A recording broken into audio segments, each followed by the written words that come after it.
and I found the proceedings ongoing, and I was making a submission there. Your Honor, I think decorum in court, and this one I'm talking about, we have to address the court with some dignity. Okay? You cannot attack a judicial officer from the bar without making a formal application, putting an affidavit, indicating the reasons why a judicial officer. Objection, Your Honor. I'm still on my feet. You just will come. No. I'm still on my feet. Objection, Your Honor. Didn't you find him on his feet? You know what? I've been a CEO of the Law Society of Kenya. Under certain behaviors. It was failure that removed you from there. Don't tell us. You cannot allow this. The rule is senior counsel must be respected. It's not working in. Yes. And Your Honor, some of the councils have actually been misconducting themselves by even making certain allegations to the media. Just a minute. Including yesterday, Just a minute. which we shall also bring to the attention of this court. Just a minute, Counsel. Yes. Thank you. So the record shows now you are coming. Thank you. But Most obliged. can we deal with what the court has made a ruling on? Even as me, I never made any ruling, I never made any directions, and it was just a request.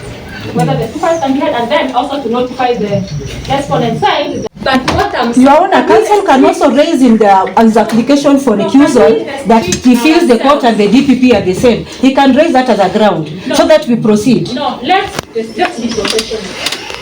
Let us be professional, because we're the professionals here. Myself, you can be we are the professionals here. And let's carry ourselves the professionals that we are. And we know the proper thing, and we need to do the proper thing. Can we address the issues of E081 of 2025 in E081 of 2025? We exercise professionalism, all of us, myself included, because we are the professionals here. Once we deal with that, the court will make a decision, the other parties will respond, and then we will deal with that. Once we go to E082, we will get there. And we will the issues of E082. Let's be professional. So kindly, let's, as much as it is so tempting to talk about so many things, let's restrict ourselves to E081. Sometimes it gets so exciting and want to talk about it. But let's narrow our issues. Let's proceed. Let's not get excited about anything else. We deal with one case at a time, so that the court can make decisions on the merits of each individual case. Because remember, at the end of the day, it is individual criminal culpability and responsibility, even if they are filed. Your Honor, Yes, let's proceed. allow me to proceed. Yes, The state should know that their removal is at the Public Service Commission. Let us deal with the question here of this court. Let's just proceed. Thank you, Your Honor. So it is our considered view. The first respondent, just concentrate on your crime. The issue. Leave Aroko out of this, because I think you really want to force Aroko here. We are not By forcing any Aroko. means. We are not forcing Aroko, Your Let's Honor. just All we leave are the saying, first respondent, and I don't know the nexus between the first respondent and Aroko. When the teachers will deal with him, then after that, We are dealing- Aroko will deal with Aroko. Your Honor, we are dealing with the file that is before you. And the file that is before you has nexus to a file that is, again, going to come before you or any other officer. And that is the issue that we're saying of perceptions. And perceptions are very, very heavy to deal with, so that then the next question we'll ask, or the first respondent is asking, whether this court is going to be impartial in the decision that is going to render after all this has come to bear. And you know, it being that this is not a court that is run by a sole judicial officer, there is another court. You have two courts here. even when we are making this application, which has got no feet to stand on, kindly accord us latitude that we go before another judicial officer that will feel that is not biased, and ventilate our issues there, where we will be discussing about the issue whether or not 30 working days should be granted for the first respondent to be held as they do the investigation. Because if again, as you do that examination, cross-examination, and internalize what we are saying, if the court again says there is no element of bias, that bias has, in the perception, in the mind of the first respondent, is there. So, however nice the ruling is going to be, or even 10 days, or 2 days, 5 days, that will also not sit well with the first respondent. So kindly allow us to go to another judicial officer, we process our issues there. Mr. Beta will add one of the issues. Decide, can we consolidate, can we not consolidate, can the facts the same and all that. That means you have read it, we have not. And we are supposed to also, even for a moment, be told that this is what we are talking about, this is the application, so that we can also give a contribution. So the prosecution is telling you, no, let us have a different time, we can do it. The court is saying, no, the facts are same. Are we just coming to watch? Isn't that bias? Isn't that I think, I don't know whether we are seeing things from a different perspective. completely? The reason why I mentioned 5 Waroko is because I didn't want to be taken the path of Waroko today, the way I was taken the path of Waroko yesterday, who was not before. So that we can distinguish issues and we deal with issues separately. That was my intention. So that once we get to Waroko, we deal with Waroko. Once we are dealing with these 5, we deal with them. So that you not start telling me that Waroko has not been brought 24 hours have lapsed. So that issue, it's not subject of a discussion. The reason I brought the attention is, so anything to do with Waroko, let's not go to that deliberations because the time is due. So the issue of telling me now it's 24 hours have lapsed, it's not been brought, now I make a finding on it, those are the issues that I didn't want to. So what I'm saying, so can we just give me E081 of 2025, once we are done, then we go through. Because even the other respondents, they really want to tell the court something. And I really want to hear them. I really want to hear Edwin Oduor, then he said, Alan Ogora, what are we, because I can speak also this. Can we deal with E081?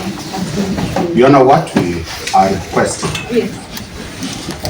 At 157 does not give the DPP power to run this court. We are feeling, our client is feeling that the court is under the control of the state. And that's what we are praying, that we are making an application to you. Let the DPP keep off. The application, just continue the application. Thank you. The other respondents Allow us to endelea. Kulingana na wewe na miaka gani?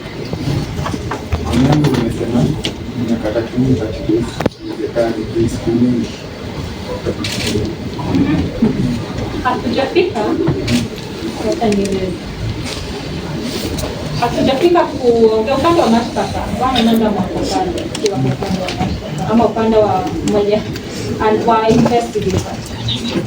So unajua leo ilikuwa nimekuli kama iko na hiyo jukumu sheria kuendeleza kesi, na nikasema kweli kesi iko na jukumu, ina uwezo wa kuendeleza. Sasa tungeendelea na maombi yao ya ile application yenye inasema tunafaa mweke custody siku ndio hayo amaliza uchunguzi. Lakini kabla tuende kwa hiyo application, mawakili wa first respondent check wamesema hapana, mimi mwenyewe sifai nijitoe kwa hii kesi, hakimu mwingine asikize. Wanasema what is bias inapendelea upande mmoja, inaegemea upande mmoja. So wamesema yeye haoni kama nitatenda hapa. Tena nasema kuna watu wengine walioko hapo demand waini na nitasema waweke ndani. So naona ni kama nimesema wengine wataweka ndani, hata nyinyi nitasema hivyo. Obviously just so ndio tunaongea sasa, ile mambo iko kwa desk sasa hivi ni mimi ndio Ndio sasa kulingana na vile uamuzi nitaamua, naweza sema hapana, tuendelee, ama naweza sema najiondoa, nyingine endelee. Hapo ndipo sasa kusaidia kwa application ya siku. Sasa hii mambo ya mimi kujiondoa, tunasema unakubaliana na wao ama wewe uko sawa tu? Maoni yako kama Remi.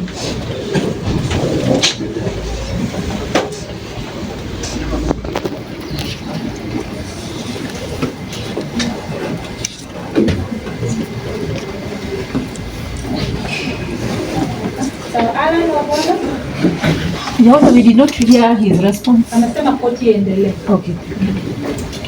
Thank you, Your Honor.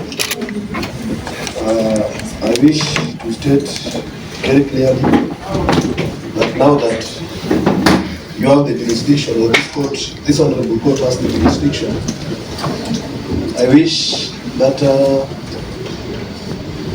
you are capable and able to continue with this matter touching all before this court.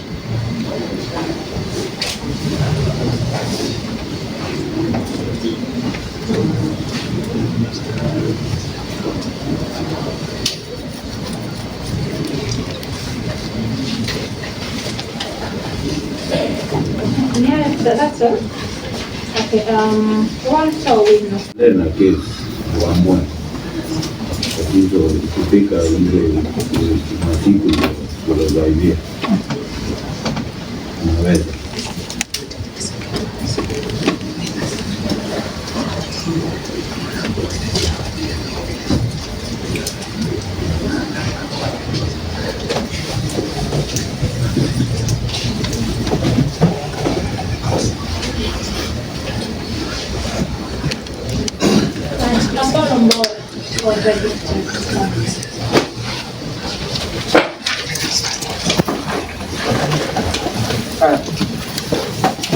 Your Honor,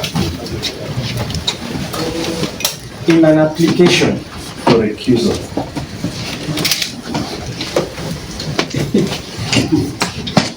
the party seeking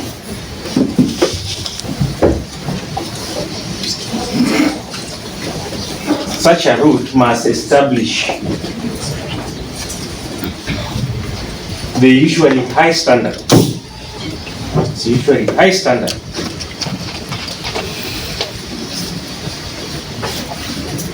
for the basis of such an application. Why is it a high standard? Because it impugns into the integrity of the judicial officer being requested to recuse herself or himself.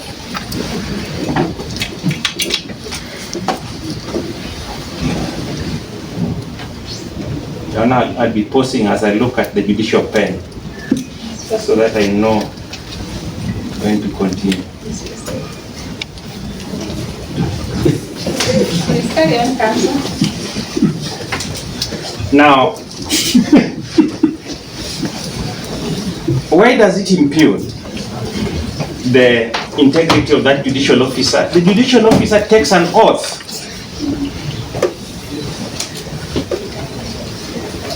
to dispense justice without fear or favor. It's like you are here when I demand my ruling and you are not here. Thank you. maybe follow that chain. No, these are principles that are known. He was not present virtually. Yes. These are the things that I said and you are not there. Yeah. These are principles that are known. These are tenets. Properly, the judicial officer dispense justice properly. Without fear or favor. That is the oath that judicial officers take when they take these jobs.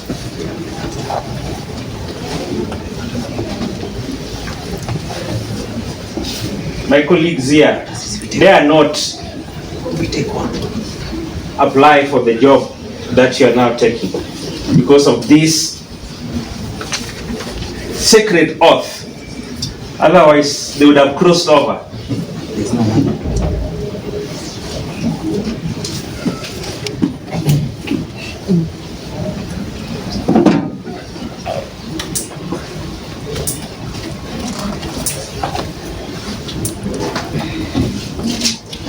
Your Honor, an application for a recusal is an objective,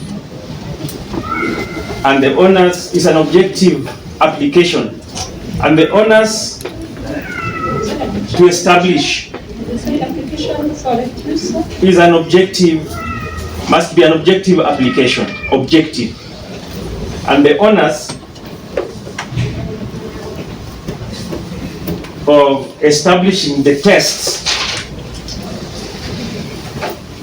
for the recusal is upon the party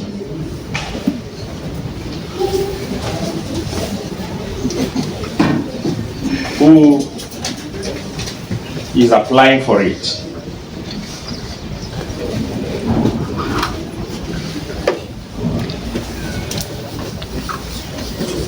Your Honor, in several cases, the courts have formulated the test.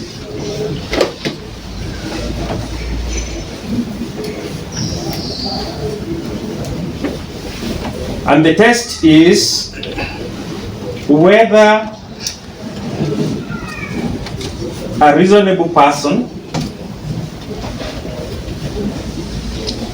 would, on correct facts,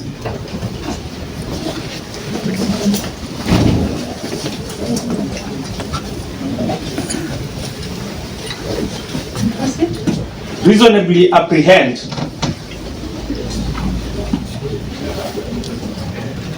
will correct facts that the judicial will reasonably apprehend that the judicial officer will not apply an impartial mind